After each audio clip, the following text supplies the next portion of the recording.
Shalom, apa kabarnya malam hari ini? Dahsyat, luar biasa. Yes. Kita semua bersyukur, kita selalu dahsyat dan luar biasa. Kita bersyukur hari ini di malam hari yang luar biasa.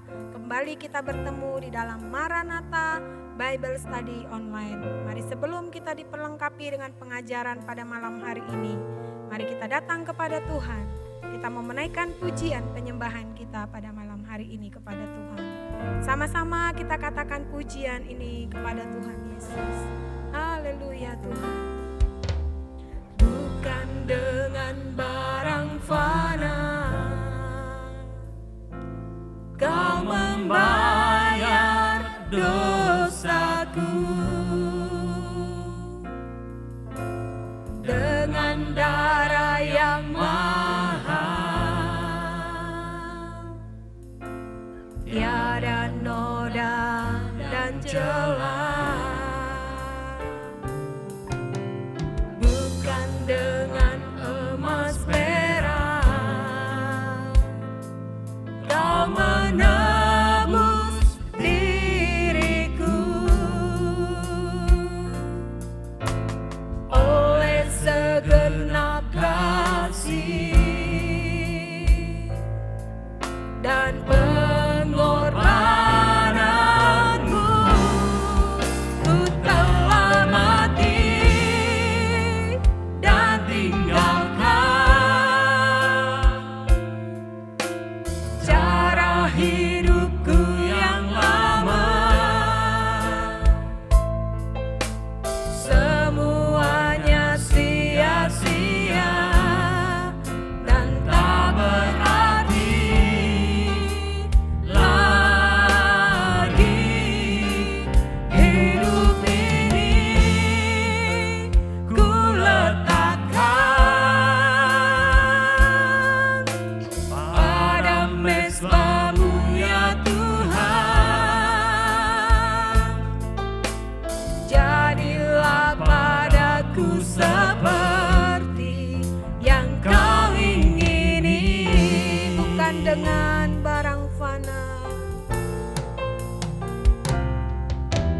bukan dengan barang fana. Engkau membayar dosaku, Kau membayar dosaku, dengan darah yang mahal, dengan darah yang mahal, tiada noda dan celah, tiada noda dan celah.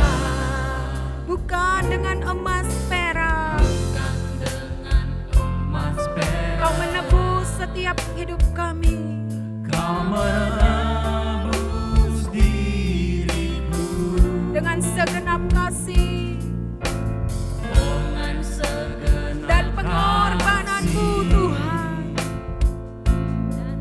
dan Dan pengorbananmu, ku telah mati kami telah mati dan dan tinggalkan tinggalkan cara hidup kami yang lama. cara hidup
Nah, saudara sekalian, kita ketemu lagi di dalam Maranatha Bible Study.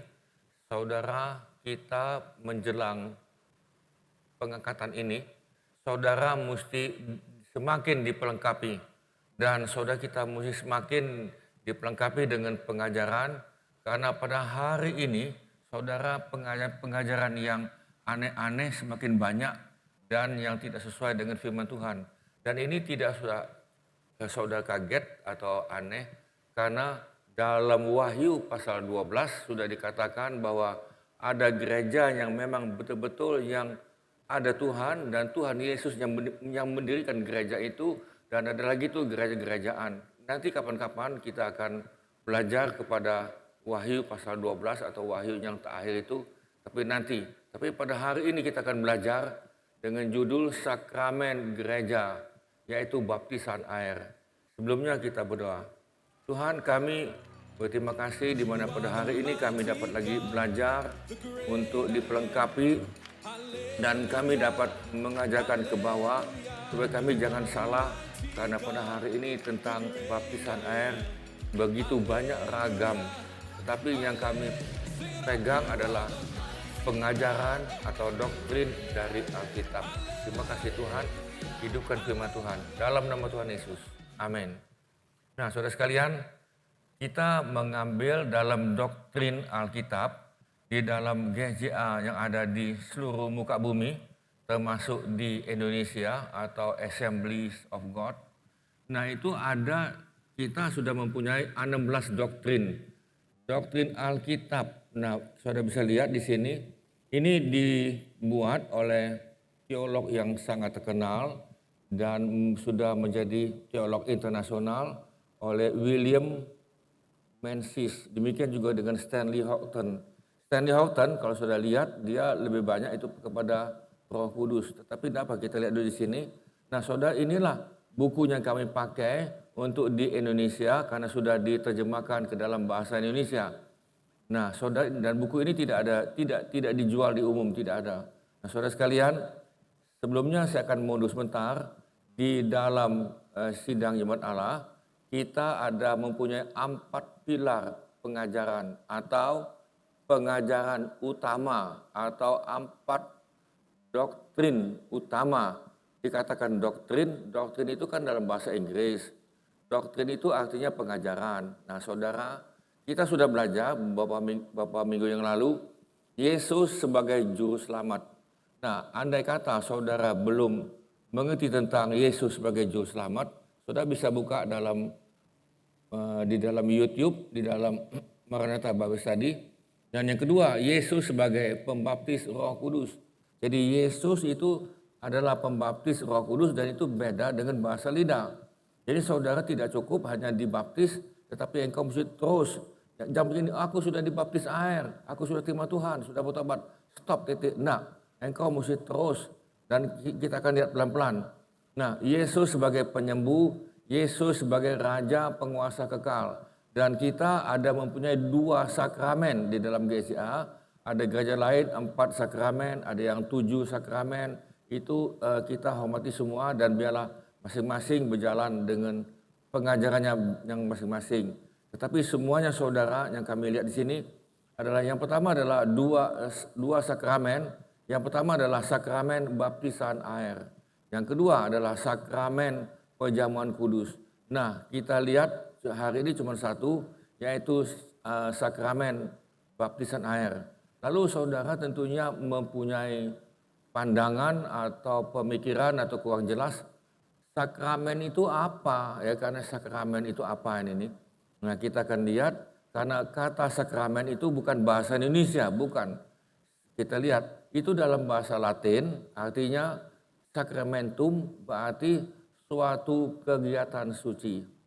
Nah, jadi saudara bisa lihat pelan-pelan dalam tayangan, sebuah sakramen biasanya dilakukan oleh seorang pastor atau pendeta. Jadi dalam baptisan air, dalam sidang Jemaat Allah, itu tidak bisa dilakukan oleh siapa-siapa saja, tidak bisa. Dia mesti dilakukan oleh pastor atau pendeta. Demikian juga dengan perjamuan kudus. Nah, apa arti sakramen? Sakramen itu artinya sebagai janji kesetiaan orang-orang percaya kepada Tuhan Yesus. Artinya ketika saudara melakukan sakramen baptisan air, artinya janji untuk kesetiaan kepada Tuhan. Nah, inilah yang lanjutnya adalah cara untuk mempersatukan seseorang dengan Kristus dan mempertahankan persatuan itu. Nah, saudara, kita lanjut lagi di sini, baptisan air. Artinya dalam bahasa Yunani baptiso. Maka itu saudara, seperti di kita ini ada HP kan, handphone. Handphone tidak diterjemahkan telepon bergambar apa tadi kan, tidak. Tetapi kita pakai HP. Demikian juga dengan kata TV, television, itu tidak diterjemahkan dalam bahasa Indonesia. Demikian juga dengan baptisan, itu bukan bahasa Indonesia, bukan. Baptiso itu dalam bahasa Yunani, saya ulang lagi, artinya adalah masuk ke dalam, membenamkan, mencelupkan. Nah, itu artinya baptis. Kita lihat dalam Matius 3:16, sesudah dibaptis, Yesus segera keluar dari air. Nah, kalau dikatakan Yesus segera keluar dari air, artinya dia di dalam air. Ya kan, dia di dalam mencelupkan di dalam air. Dan pada waktu itu juga langit terbuka dan ia melihat Roh Kudus turun seperti burung merpati turun ke atasnya. Matius 3:16. Nah, saudara, kita ambil lagi di sini tentang sida-sida. Lalu ini saya ambil dalam Kisah 8:38 sampai 39. Lalu orang Ethiopia itu, saudara, begini, satu hari sida-sida dari Ethiopia, dia baca Alkitab, dia baca kitab, ya kan ya. Nah, tetapi pada waktu itu dia tidak mengerti. Lalu orang Ethiopia itu menyuruh menghentikan kereta itu, keduanya turun ke dalam air. Saudara perhatikan ini, itu artinya kedua-duanya turun. Itu ada gambar. Ini adalah berbicara tentang Filipus. Jadi Filipus itu Tuhan bawa dia kepada orang Ethiopia ini. Sida-sida ini adalah bendahara Ethiopia, pejabat tinggi, dan dia lagi baca kitab dan dia tidak mengerti. Lalu Filipus menjelaskan, karena Filipus mengerti tentang pengajaran, lalu dia menjelaskan tentang Alkitab itu. Nah, baik Filipus maupun sida-sida itu, dan Filipus membaptis dia. Sudah perhatikan ini, keduanya turun ke dalam air. Ayat 39. Dan setelah mereka keluar, nah di sini kan, setelah keluar dari air, Roh Kudus tiba-tiba menarikan Filipus dan sida-sida itu tidak melihatnya lagi. Dia meneruskan perjalanannya dengan sukacita. Jadi saudara, firman Tuhan ini mesti ada yang memimpin saudara. Paling tidaklah ada seorang yang teolog atau teologi yang mengerti dan dia memang tamatan sekolah Alkitab lah kan. Jangan asal-asalan memberikan penjelasan asal-asalan, jangan. Nah, saudara sekalian, manusia dibaptis itu sebagai apa? Nah, ada beberapa hal kita lihat. Saudara, mereka dibaptis itu sebagai tanda pertobatan. Jadi saudara dibaptis sebagai tanda bertobat. Apa itu artinya bertobat? Bertobat, saudara sudah tidak mau lagi melakukan hal-hal dosa dan engkau sudah bertobat dalam pikiranmu, ya kan, dalam ketetapan hatimu untuk engkau berjalan yang ke tempat yang lain, yang terbalik. Nah, aku membaptis kamu dengan air sebagai tanda pertobatan. Ini Yohanes Pembaptis mengatakan, aku membaptiskan kamu dengan air sebagai apa? Tanda pertobatan. Tetapi maksudnya Yesus yang datang kemudian daripadaku lebih berkuasa daripadaku, dan aku tidak layak melepaskan kasutnya. Nah, saudara, jadi dibaptis sebagai tanda pertobatan. Bagaimana kalau saudara belum bertobat? Ya jangan dibaptis, amin. Ya kan? Jadi saudara tidak usah ikut-ikutan, ayo kita baptis rame-rame tadi kan. Tidak usah, itu bukan. Itu bahwa engkau belum bertobat dan engkau saudara, bahkan di dalam gereja hari ini nih, kami sudah menemukan ada sorry saya minta maaf dulu, dia hidupnya seperti orang yang belum ada Tuhan. Tetapi dia melayani, tetapi tingkah lakunya, perbuatannya betul-betul kontradiksi seperti yang dilakukan oleh Yesus. Artinya dia sendiri belum lahir baru, ya kan? Mungkin dia sudah dibaptis dengan air, tetapi dia belum lahir baru, dia belum bertobat. Nah, saudara, tidak bisa model begini. Nah, yang kedua, engkau dibaptis sebagai tanda hidup yang baru. Bisa katakan amin. Jadi kalau engkau dibaptis, bahwa engkau sudah mempunyai ketetapan dalam hatimu, dalam pikiranmu, aku mau hidup yang baru. Tidak bisa yang lama, tidak bisa. Nah, kita lihat di sini. Kita lihat dalam Roma pasal 6 ayat 4. Demikian kita telah dikuburkan bersama-sama dengan Yesus oleh baptisan dalam kematian. Artinya begini, ketika engkau dibaptis, kita akan dikuburkan, itu melambangkan. Melambangkan secara rohani engkau dikuburkan. Saudara perhatikan, lihat tangan saya ini. Ini kita, orang mati kalau dikuburkan bagaimana? Ini kepalanya ini. Apa ke sini? Enggak kan? Orang mati itu kan dikuburkan kan begini kan, dibaring gitu kan. Dan kalau kita dikuburkan tidak mungkin dia duduk begini kan, tidak mungkin itu kan. Dia mati dibaringkan begini. Nah, demikian juga dengan baptisan, saudara, kita melambangkan kematian. Nah, saya masuk di sini. Supaya sama seperti Kristus telah dibangkitkan dari antara orang mati oleh kemuliaan Bapa, demikian juga kita akan hidup dalam hidup yang baru. Nah, jadi saudara, ketika engkau dibaptis, engkau seperti ini mati, seperti ini kan lihat di sini, baring, lalu saudara kita dihidupkan kembali. Nah, ini nih. Jadi dihidupkan kembali artinya saudara dibaptis dengan tujuan hidup lama sudah dikuburkan. Bisa katakan amin. Sifat tingkah laku yang lama juga dikuburkan.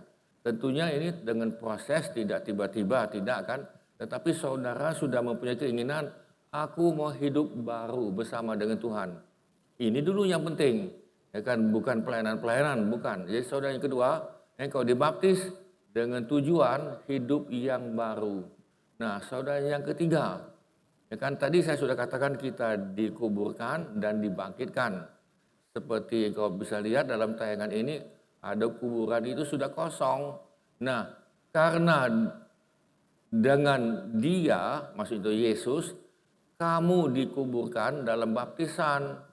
Dan di dalam dia, Yesus, kamu turut dibangkitkan oleh kepercayaan kepada kerja kuasa Allah yang telah membangkitkan Yesus dari orang mati. Jadi Kolose 2 ayat 12, bahwa saudara dibaptis itu dengan dikuburkan lalu dibangkitkan. Nah, jadi saudara kita dibangkitkan dengan hidup yang baru. Jangan model yang lama terus. Ya kan, cara engkau ngomong sudah beda. Ya kan, cara engkau berpikir engkau berbeda. Cara hidupmu pun sudah berbeda jauh. Nah, saudara, inilah yang inginkan oleh Tuhan. Tetapi ingat baik-baik, pada hari ini iblis bekerja 2 kali ganda. Ya kan? Dia bekerja 2 kali ganda, dia tetap mau menyerang siapapun, terutama orang Kristen, supaya engkau jangan berhasil. Dan engkau jangan terus ikut Yesus. Pelan-pelan lah, nanti engkau ikut dia tapi secara munafik, tidak bisa. Nah, saudara, kita masuk di sini, rumusan baptisan air. Yesus sudah memberikan rumusannya di dalam Matius 28, 19b.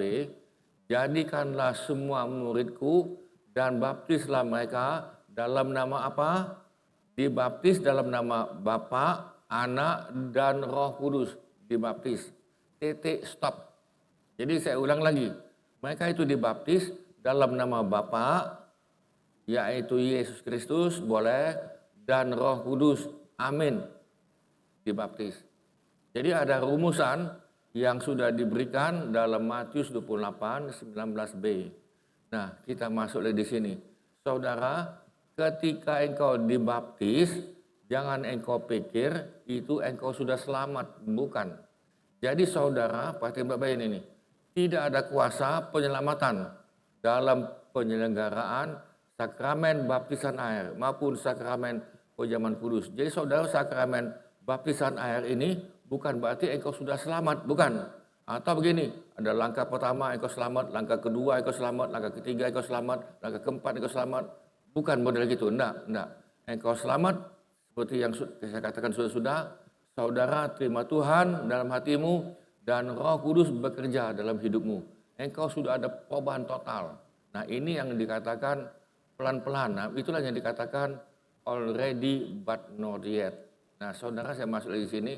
Saudara bisa lihat tadi gambar tadi ya, bahwa baptisan itu adalah ke belakang. Jadi kepalanya ke belakang, bukan turun ke bawah atau ke depan, bukan. Tetapi kita ikuti caranya Tuhan Yesus. Baptisan air adalah upacara yang melambangkan, ya kan? Ini melambangkan permulaan hidup rohani. Ini merupakan penyataan di depan umum, saudara. Itulah sebabnya dibaptis itu biasanya di depan umum, menyatakan di depan umum bahwa saudara itu sudah mulai hidup yang baru, bahwa kita menjadi satu dengan Yesus dalam kematian dan kebangkitannya. Karena keduanya memungkinkan hidup baru kita di dalam Yesus. Saudara, ingat baptisan itu engkau perlu sepertinya itu pemberitahuan kepada masyarakat bahwa engkau dibaptis. Kecuali dalam keadaan tidak menguntungkan, saudara tidak usah ngomong-ngomong ini dengan diam-diam saja, yang sudah dibaptis itu lain kan. Seperti yang terjadi di negara-negara yang sulit, yang mana kita agak sulit untuk seperti ini. Oleh karena itu, bukan air itu sendiri yang menyelamatkan kita. Saya ulang lagi. Jadi air itu tidak menyelamatkan saudara. Tetapi apa yang dilambangkan dengan melalui kebaptisan itu, kebangkitan Yesus Kristus, kebangkitan yang memperlihatkan bahwa Allah telah menerima pengorbanan Yesus demi kita dan sebagai pengganti kita. Jadi saudara, air itu tidak menyelamatkan. Jadi jangan engkau pikir, oh aku sudah dibaptis ya, oh aku jadi selamat. Bukan, itu hanyalah sakramen baptisan air melambangkan. Saudara perhatikan baik-baik di sini. Nah, perjanjian baru dengan jelas memperlihatkan bahwa bukan baptisan air, melainkan darah Yesus yang membawa penyucian dan pengampunan. Jadi saudara, oleh darah Yesus, saudara dibenarkan. Amin. Hati nurani kita disucikan oleh darah Yesus dan kita ditebus. Jadi bukan dengan air seperti ini, bukan. Mungkin engkau katakan begini, bagaimana kalau saya dibaptis di sungai Yordan? Ya silakan saja, tidak apa-apa. Tetapi air sungai Yordan itu tidak membawa keselamatan. Airnya itu sama aja seperti air di mana-mana. Jadi saudara, bukan di tempat sungai Yordan yang menjadi tempat suci dan engkau disucikan, bukan. Yang menyucikan kita adalah darah Yesus. Saudara bisa lihat dalam ayat-ayat ini, dan saya tidak buka, engkau bisa lihat, engkau bisa ambil dulu dan engkau lihat nanti di rumah. Nah, tetapi bagi orang yang benar-benar dilahirkan kembali, ya kan, born again, dilahirkan kembali, disucikan oleh darah Yesus dan dibenarkan, baptisan bukan saja menjadi kesaksian, tetapi juga jaminan bahwa kita akan terus menjalani hidup yang baru dalam kuasa Kristus yang sudah bangkit. Jadi saudara, setelah engkau dibaptis, engkau dengan pelan-pelan, tentunya itu proses, karena pengudusan, penyucian kita adalah progresif. Jadi terus menerus pelan-pelan, bukan stop. Jadi engkau tidak bisa katakan, aku sudah disucikan, aku sudah dibenarkan, lalu engkau tetap buat dosa. Bukan itu, bukan. Itu engkau salah, pengajaranmu yang keliru, tidak sesuai dengan firman Tuhan. Nah, saudara sekalian, lalu siapakah yang memenuhi syarat untuk dibaptisan ini? Perjanjian baru mengajarkan bahwa baptisan air hanyalah untuk orang percaya. Saya ulang lagi, siapa yang dibaptis? Saudara yang mau percaya pada Yesus. Saudara yang mau percaya kepada Tuhan Yesus. Yang bisa percaya ini tentunya orang dewasa, yang sudah punya pengertian. Jadi di dalam Markus 16:16, jadi percaya melalui baptisan. Jadi saudara percaya dulu, lalu engkau dibaptis. Ya kan, jangan engkau belum percaya, engkau dibaptis, juga bukan. Jadi saya ulang lagi adalah orang-orang yang percaya. Jadi dia mengerti dosa apa, dia mengerti dosa itu apa, dia tahu bahwa dosa itu akibatnya maut, dan dia di bumi akibat dosa tidak ada sukacita, mau marah terus, ya kan, kepahitan terus, dendam terus, balas terus. Nah, lalu dia tidak ada sukacita di bumi, dan pada akhirnya nanti dia mati masuk neraka. Upah dosa adalah maut.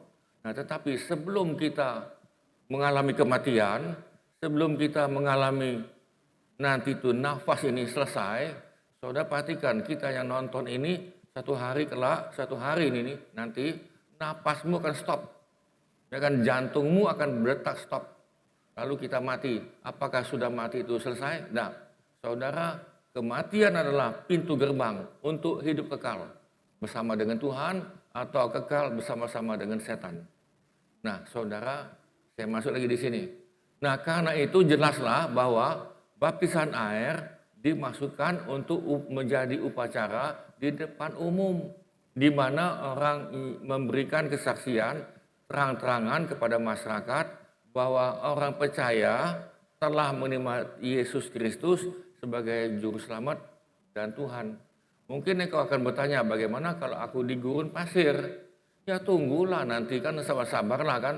Di gurun pasir itu kan ada oase, itu kan ada juga apa itu, ada kolam, dan engkau bisa baptis di situ. Ya kan saudara, kita jangan memakai otak ini dengan terang-terangan atau tidak langsung untuk menentang firman.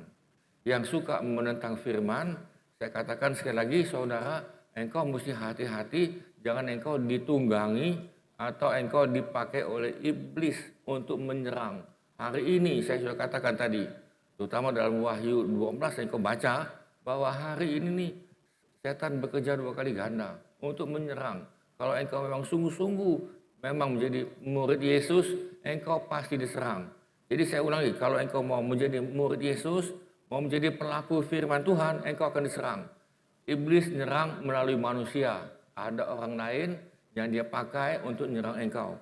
Bisa saja orang itu dalam gereja, bisa. Dan juga bisa juga di luar gereja, bisa. Nah, jadi saudara, uraian di atas jelas tidak memberikan tempat bagi baptisan bayi. Jadi tidak. Yesus waktu itu diserahkan kepada Tuhan. Jadi Yesus pun diserahkan. Jadi Yesus tidak dibaptis. Bayi belum bisa bertobat. Bayi belum bisa mempunyai iman. Iman, dia belum dengar firman, dia belum dengar firman.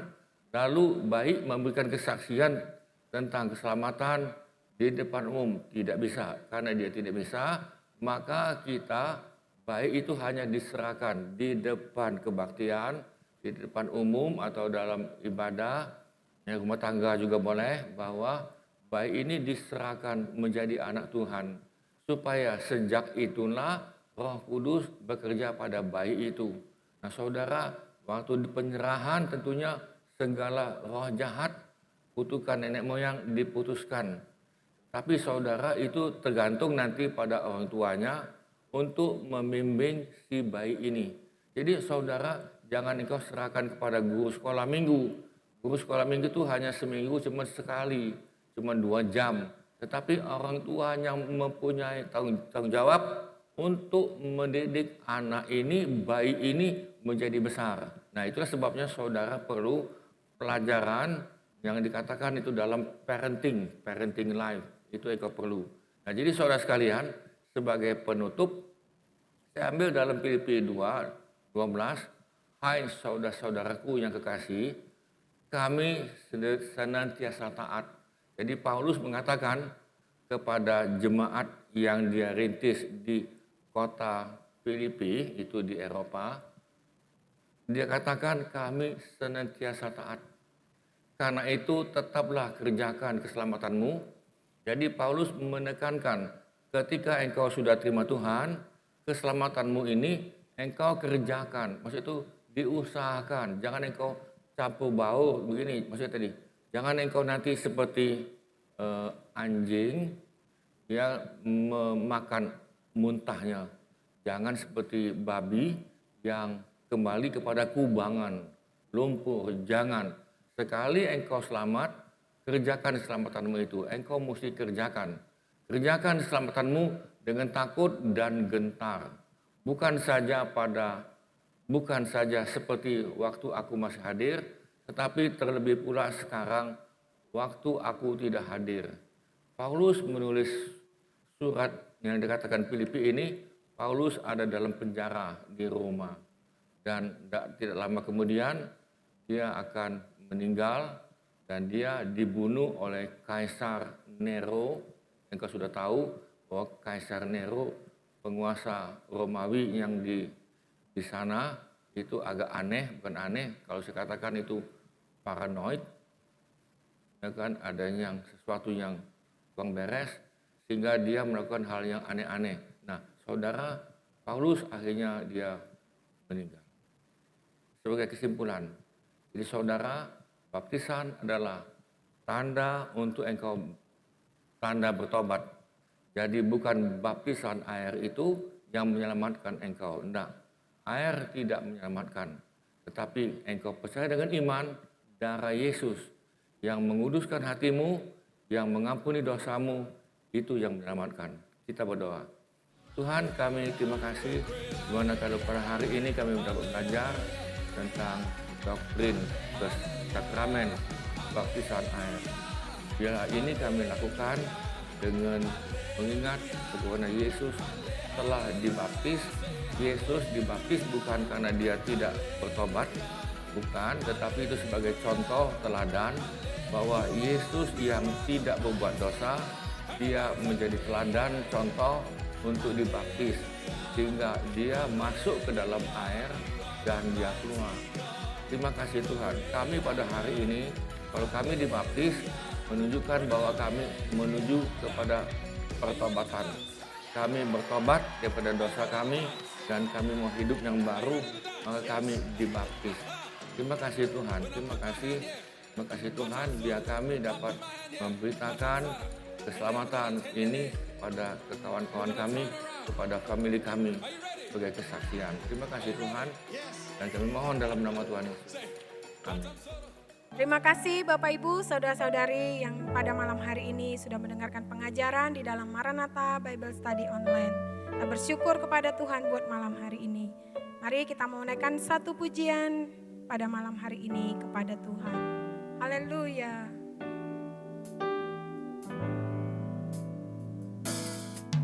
Sejauh timur dari barat, Engkau membuang dosaku.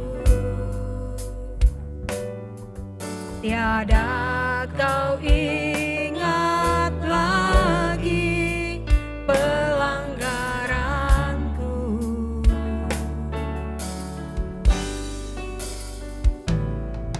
Jauh ke dalam tubir laut, kau melemparkan dosaku.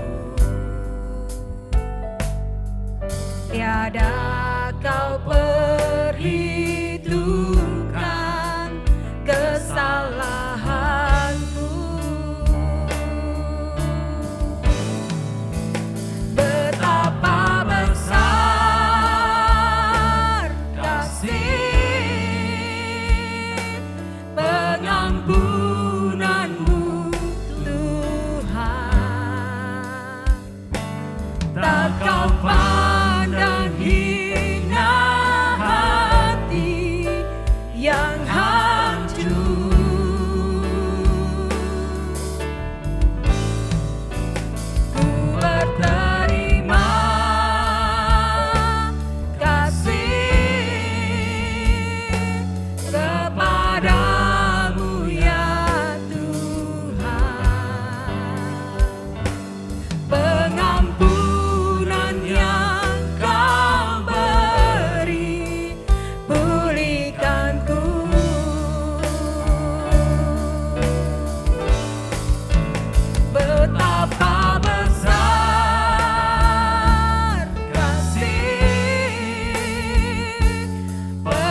Sampai jumpa lagi saudara sekalian. Tuhan memberkati.